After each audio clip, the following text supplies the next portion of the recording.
sehat dan selamat bertemu kembali. Jadi materi yang akan saya sampaikan di dalam mata kuliah pengelolaan air tanah ini adalah sebuah tahapan konsep pengembangan air tanah berkelanjutan, yang merupakan sebuah konsep bagaimana kita dapat mencapai hasil yang optimal di dalam pengelolaan air tanah, yaitu groundwater sustainability. Nah, secara penyampaian saya sampaikan dengan cara yang sederhana, yang natural dan primitif gitu ya, supaya dapat dipahami dengan mudah. Mari kita lanjutkan. Jadi saya ulangi lagi ya. Jadi di dalam tahapan investigasi air tanah seperti halnya yang lain, di dalam sumber daya alam atau sumber daya geologi, mineral, semuanya itu selalu tahapan pertama itu adalah eksplorasi. Ya, nah, eksplorasi ini sebetulnya hasil akhirnya nanti adalah daerah berpotensi air tanah. Jadi ini adalah daerah yang mempunyai potensi air tanah baik secara kuantitas maupun kualitas, ya. Kuantitas dan kualitas. Nah, terus kemudian caranya seperti apa? Jadi eksplorasi itu adalah penyelidikan pendahuluan tentunya. Di dalam air tanah itu dikenal bisa secara langsung dan tidak langsung, gitu ya. Yang secara langsung itu adalah misalnya pemetaan hidrogeologi, pemetaan geologi, jadi mengambil data langsung di lapangan. Yang tidak langsung itu artinya tidak ke lapangan, jadi menggunakan data-data misalnya peta topografi, peta Landsat, peta image, lens image dan sebagainya. Jadi artinya menggunakan remote itu secara tidak langsung. Ya, ini sebenarnya nanti dipelajari nanti Pak. Dulu saya kira Pak Doni sudah menjelaskan ini ya di hidrogeologi, penyelidikan air tanah. Nah, kemudian selain itu ada yang surface, investigation dan subsurface investigation. Ya, ini tahapannya. Yang surface itu artinya kita melakukan semua pemetaannya di permukaan. Kemudian yang subsurface itu menggunakan data bawah permukaan, misalnya pemboran dan sebagainya ya. Seismik ya, itu geolistrik ya. Jadi geolistrik dan sebagainya itu subsurface, juga secara tidak langsung ya. Kalau surface itu adalah yang di permukaan, nah itu biasanya secara langsung gitu ya. Jadi ini cara-cara ini, baik itu untuk hidrolikanya, kualitasnya dan sebagainya. Intinya kita mendapatkan ini daerah berpotensi, daerah yang akan dilakukan tahapan berikutnya ya. Itu secara umum lah tahapan investigasi air tanah. Nah, kemudian yang setelah itu baru kita akan melakukan yang namanya eksploitasi ya.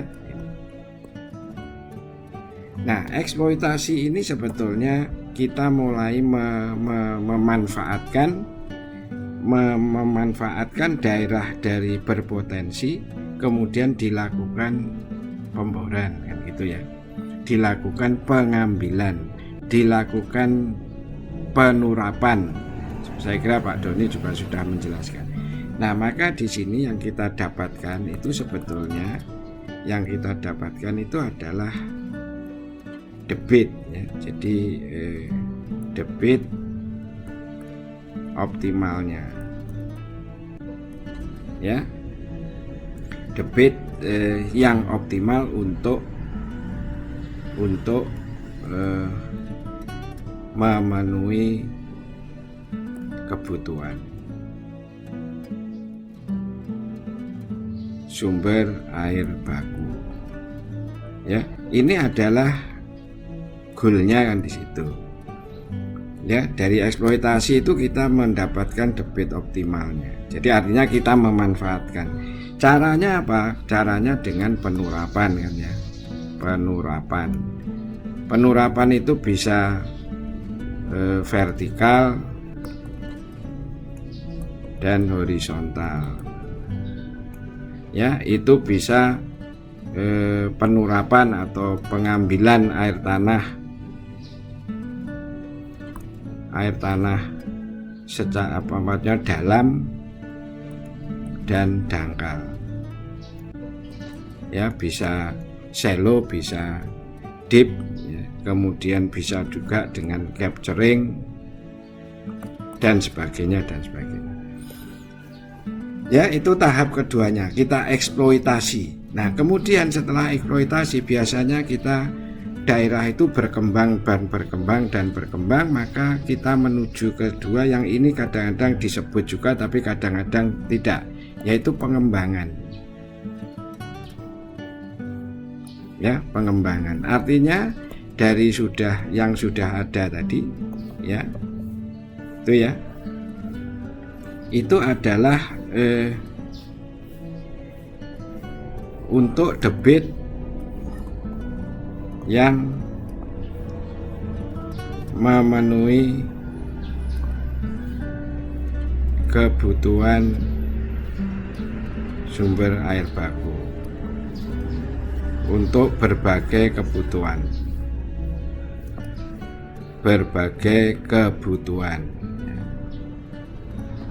ya. Jadi di sini adalah itu.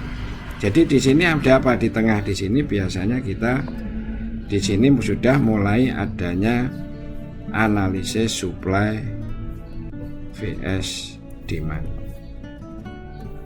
ya. Kita mempertimbangkan berapa yang ada, supply-nya berapa kebutuhan, jadi optimal.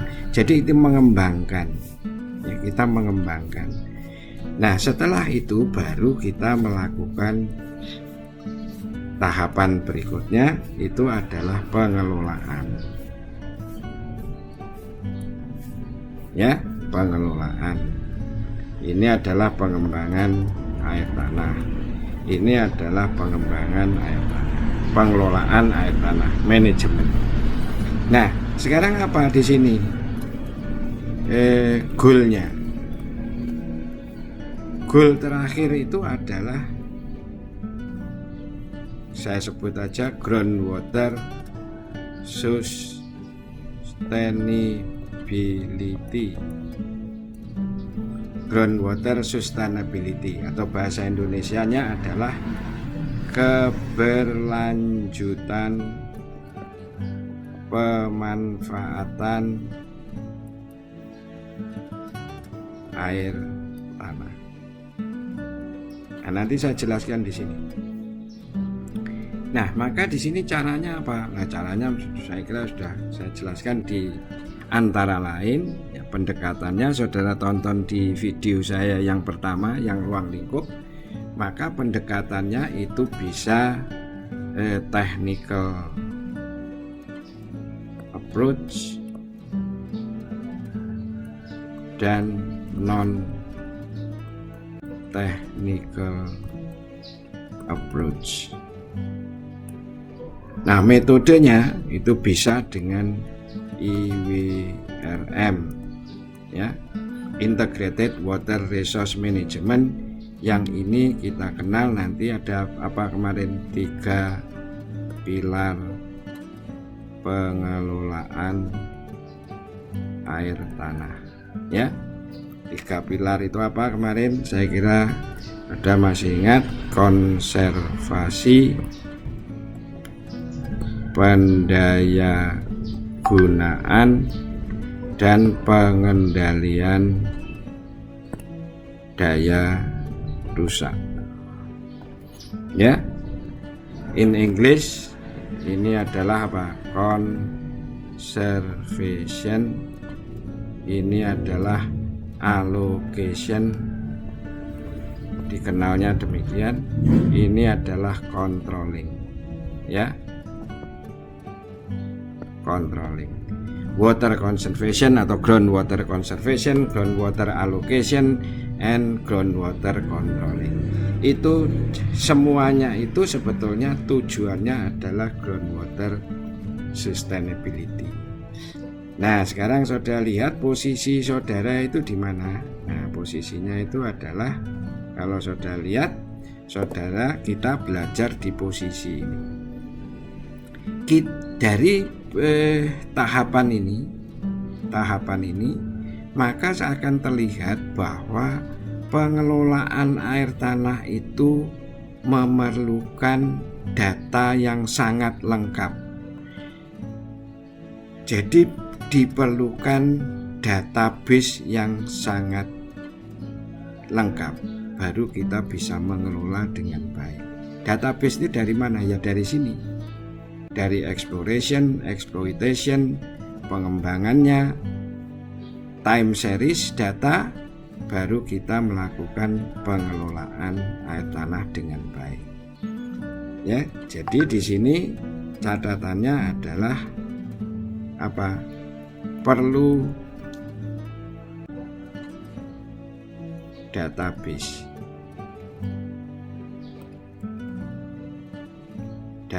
yang lengkap. Jadi pengelolaan itu tidak bisa dilakukan tanpa ada data. Basisnya itu adalah data. Maka di sini di dalam di dalam IWRM atau 3 pilar pengelolaan itu selalu 1, 2, 3 ditambah apa? Ini selalu di bawahnya itu adalah data and information. Ini sebagai fondasi. Saudara bisa mengkonservasi dengan baik, saudara bisa ini, saudara bisa ini. Kalau saudara mempunyai data dan informasi yang sangat lengkap. Ya. Ini. Jadi maka dari itu kenapa kok di sini di dalam information, nanti besok kita belajar 3 pilar pengelolaan, itu yang paling penting itu adalah data dan information untuk mensupport ini. Kenapa? Ya karena kita di dalam mengelola itu melalui proses ini dulu.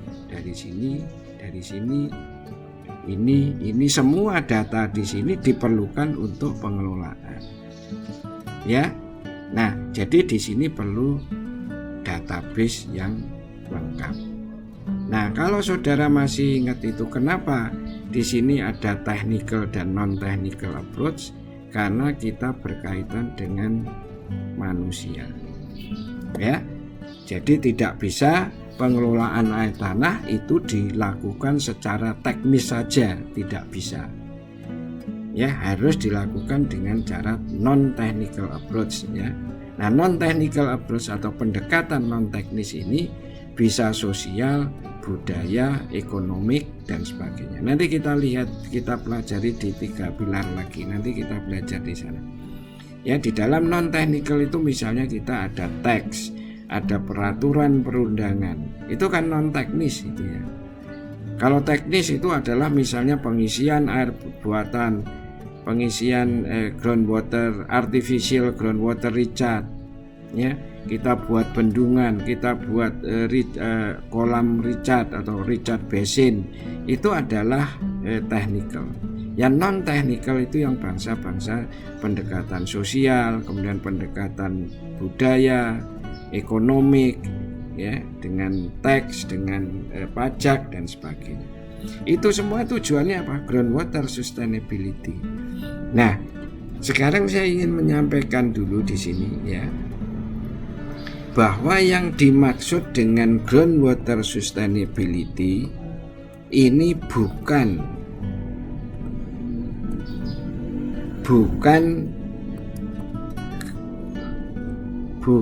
kelestarian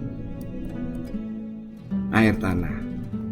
Ya, jangan diterjemahkan kelestarian air tanah. Kenapa? Karena kelestarian itu artinya kekal.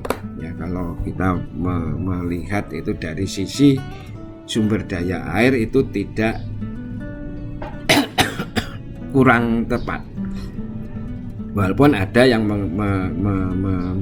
menyatakan lestarikan sumber air, ya boleh-boleh saja, tidak apa-apa. Tapi kita lestari kekal itu tidak bisa. Kenapa tidak bisa? Karena kebutuhannya itu terus meningkat. Jumlah penduduk meningkat, way of life-nya juga meningkat, gaya hidupnya meningkat, pembangunan meningkat, kebutuhan air meningkat, sehingga air itu tidak bisa lestari, tidak bisa kekal seperti pada awalnya. Ya, jadi tidak bisa kita mengharapkan air tanah yang ada sekarang itu sama dengan air tanah 50 tahun yang lalu. Tidak bisa. Ya, pasti berkurang.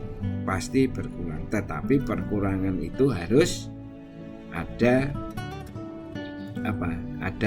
batasnya. Nah, batasnya itulah yang dimaksud adalah dengan pengelolaan air tanah tadi. Ya, paham ya, jangan diartikan sebagai kelestarian air tanah, karena tidak mungkin lestari. Lestari itu artinya sekali lagi kekal, tidak berubah sama seperti zaman Nabi Adam, itu tidak bisa. Nah, sekarang yang dimaksud apa? Groundwater keberlanjutan ini. Ya, keberlanjutan di sini ya, itu artinya adalah ya memenuhi kebutuhan sumber air baku, jadi memenuhi kebutuhan air ya sesuai ini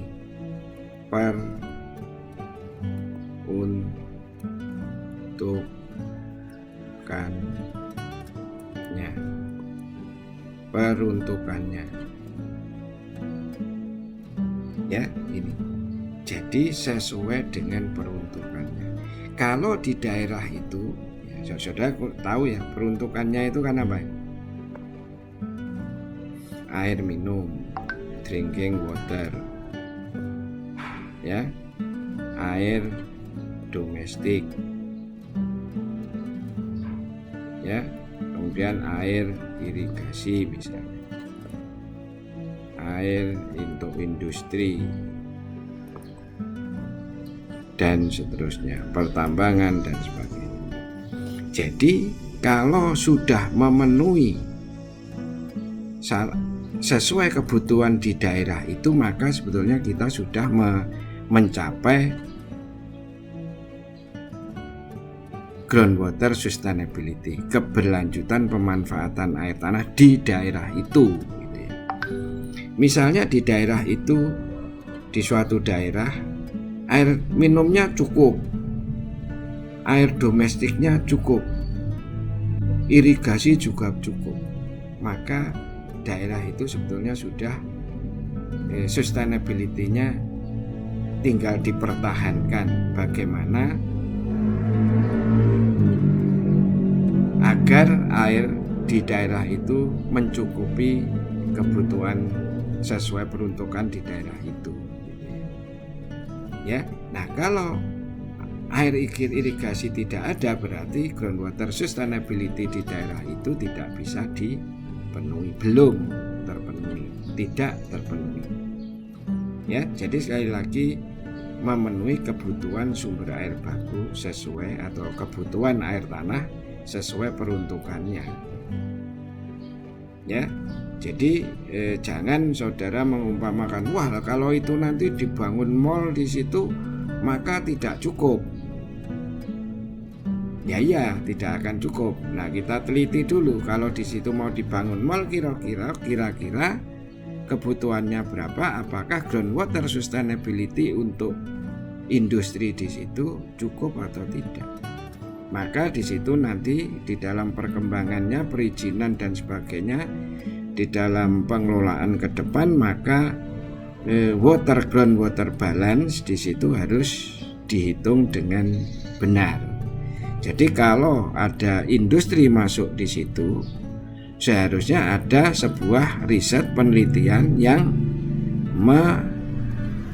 menyatakan bahwa dengan berdirinya industri di situ, groundwater sustainability-nya masih bisa dicapai dan harus dipertahankan ke depan agar itu tercapai.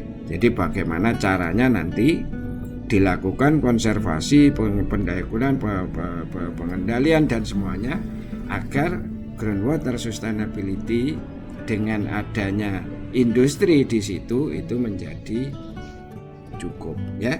Itu ya tahu ya. Jadi itu sesuai. Jadi sekali lagi, apa goal dari pengelolaan air tanah atau pengawasan dan perlindungan air tanah? Goalnya itu adalah groundwater sustainability, keberlanjutan pemanfaatan air tanah. Jadi artinya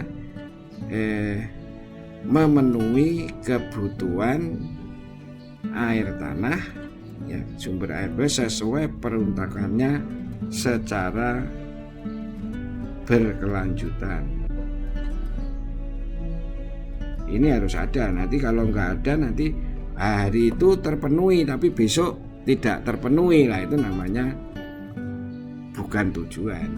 Jadi sesuai peruntukannya secara berkelanjutan, artinya secara menerus. Air minum dan domestik di daerah itu kebutuhannya itu maka harus dapat dipenuhi secara berkelanjutan. Kalau ada industri, tidak apa-apa, di situ industri dihitung. Nah, nanti harus dijamin bahwa dengan industri itu dapat terpenuhi sumber air baku, air tanah sesuai peruntukannya secara berkelanjutan. Itu ya. Nah, itu goalnya.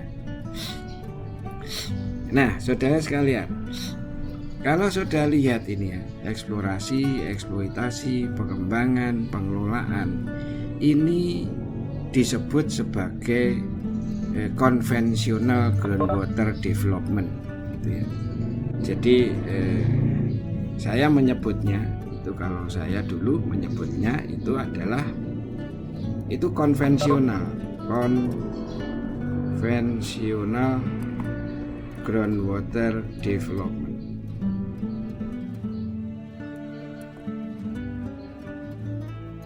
Apa ini? Yaitu tadi urutan di sini. Di sini eksplorasi, di sini ada eksploitasi, di sini ada development, terus di sini ada manajemen. Ya, urutan ini adalah konvensional. Sebetulnya urutan ini sudah tidak boleh dianut. Kenapa? Alasannya adalah kalau ini dieksplorasi, dieksploitasi, didevelop, degradasi air tanah,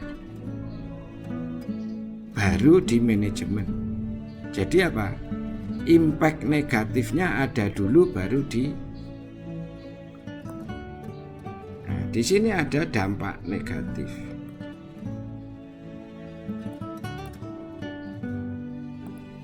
The negative impact of groundwater development.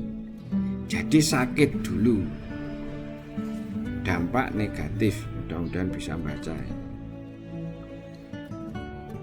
Nah, ini harus ditinggalkan karena ini tidak baik, karena rusak dulu baru di manajemen. Jadi eksplorasi, dieksplorasi, kemudian dieksploitasi, kemudian didevelop besar-besaran, terjadi kerusakan, terjadi degradasi. Ya, di sini ada apa ini? Degradasi. Air tanah, baik ini quality and quantity, baru di manajemen. Nah ini salah ya, jadi ini terlambat. Nah, terus yang benar gimana Pak? Kita menggunakan yang namanya sustainability ya, groundwater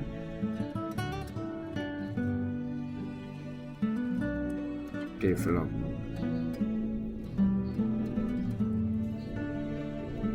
ya. Di situ kalau di atas tadi konvensional groundwater management development, maka ini sustainability groundwater development. Bedanya apa? Bedanya adalah ini. Di sini ada eksplorasi,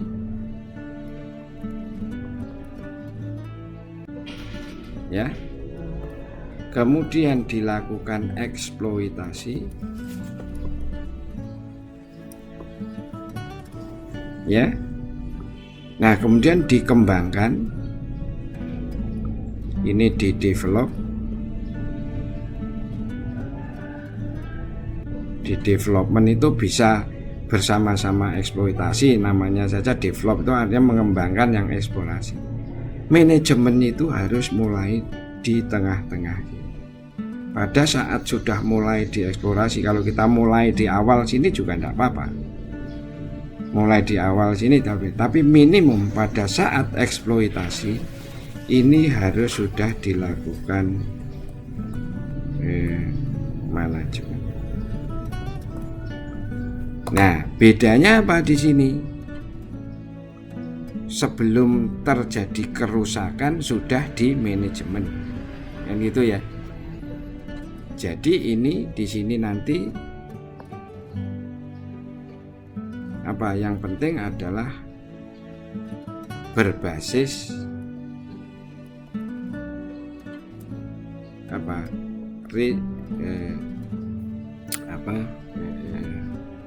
groundwater risk assessment. Nah, jadi sudah berbasis risk assessment. Jadi kajian risiko dari air tanah itu sudah masuk di dalam kerangka manajemen ini. Jadi apa? Dampak negatif itu direduksi, ya. Dengan demikian degradasi air tanah baik kuantitas dan ini direduksi, belum terjadi, ya. Belum terjadi dampak negatif sudah di-manage. Perbedaannya ya sudah lihat di atas itu. Di sini dieksplorasi, dieksploitasi, dihajar habis-habisan. Kemudian ada dampak sakit dulu, baru disembuhkan. Ya. Jadi terlambat. Kalau di sini tidak, kita mengeksplorasi, mengeksploitasi, ya, itu langsung dilakukan manajemen. Developmentnya oke, silahkan langsung dengan kelola. Di sini kita sudah berbasis tadi, berbasis memperhitungkan resiko atau bahaya, baik itu bahaya dan resiko air tanah akibat dari pengembangan air tanah. Jadi ini didevelop terus tidak apa-apa, tapi developnya dengan manajemen, memperhatikan mempertimbangkan resikonya. Ya, ini bedanya itu. Jadi satunya exploration, kemudian eksploitasi, development. Nah, ini manajemen. Ini yang saya sebut sebagai sustainability groundwater management. Ini harus dilaksanakan. Nah, nanti dengan apa, nanti seperti apa? Nah, nanti kita belajar ke depan yang kita sebut sebagai yield. Ya, nanti ada safe yield, ada optimum yield, ada maximum yield, ada mining yield dan sebagainya. Itu sebetulnya sustainability groundwater development. Jadi kita memanfaatkan air tanah, kita mendevelop pemanfaatan dan pengembangan air tanah secara besar-besaran, tetapi kita dengan memperhatikan resikonya. Seperti apa skenario di dalam mengembangkan air tanah tanpa dampak negatif, tanpa degradasi air tanah. Kita sudah memperhitungkan resikonya sehingga resiko itu tidak ada. Ya, itu perbedaan antara sustainability groundwater development dan juga konvensional groundwater development. Ini sangat penting ya. Jadi, caranya apa? Caranya itu nanti kita pelajari di sini. Nanti ke depan kita belajar yang kemarin, yang technical approach, misalnya dengan groundwater vulnerability assessment, groundwater hazard assessment, groundwater risk assessment, ya, itu adalah dengan cara-cara teknis. Kemudian kita juga melakukan pengisian air tanah buatan misalnya, dan sebagainya lah. Banyak program-program di dalam memanage, mengimbangi eksploitasi dan development ini. Kita imbangi dengan manajemen. Caranya yang seperti di atas tadi. Ada technical approach, non-technical approach, ada IWRM dengan ini, database dan sebagainya. Ya, intinya adalah ini. Jadi groundwater sustainability. Maka di sini nanti hasilnya ya tadi kembali lagi, hasilnya adalah groundwater sustainability. Ya, itu adalah satu hal yang ingin saya sampaikan, saudara, di dalam pendahuluan mata kuliah pengelolaan air tanah.